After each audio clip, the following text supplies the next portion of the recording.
think you've been spending a lot of time in traffic jams recently, then you're probably right. New government figures suggest that as the economy improves, traffic is just going to get worse. Perhaps that's why there's been a boom in things you can do without leaving your car. We've worked out that it's possible to spend 24 hours without ever having to leave your car.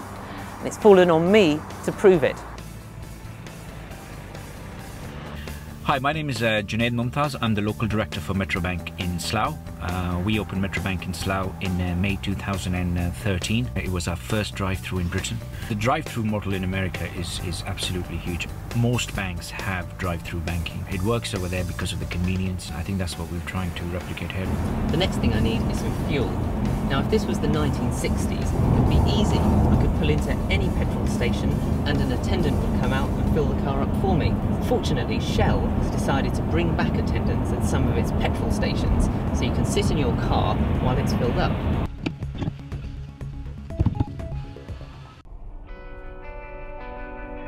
Now, when it's time for a pit stop, there's no end of options, not least at Starbucks, which is opening 200 drive-thrus. What can I get for you? Oh, can I get 2 black filter coffees?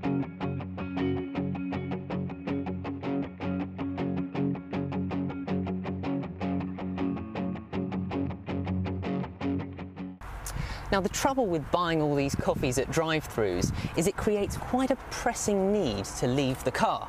But fortunately, I came prepared with some Travel John, which should allow me to remain in the car for the full 24 hours. Now, if you don't mind,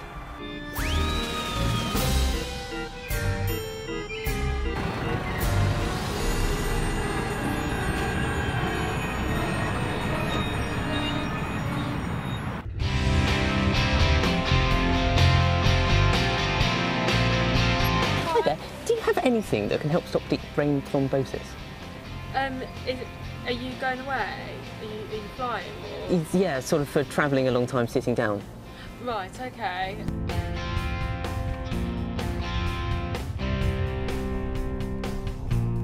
This has got to be the quintessential British drive-thru. It's drizzly, a bit miserable. I'm in Wakefield near Leeds and I'm about to drive into a fish and chip shop. Could I have a had and good chips, please?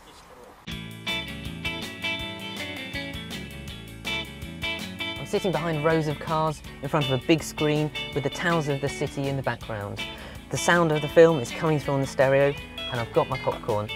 It could only be more American if this was a drop-top Corvette, but it doesn't matter because I've got my leather jacket and the film I'm watching couldn't be more appropriate.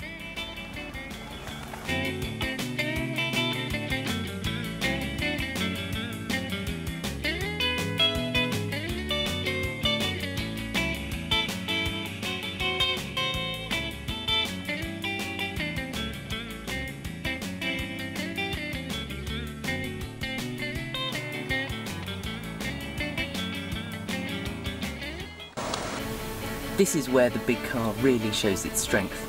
Mercedes says that with these seats down, there are 1,950 litres of space, or as I like to call it, my bedroom. Well, the seats might be comfortable in the front, but it's a relief to be able to lie fully flat.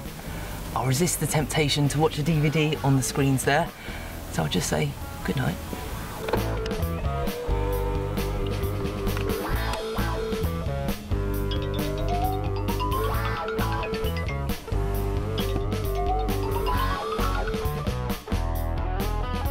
Well, around 600 miles on, it's the final stop of the journey.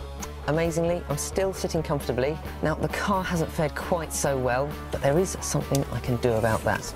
It's time for a final classic drive-thru.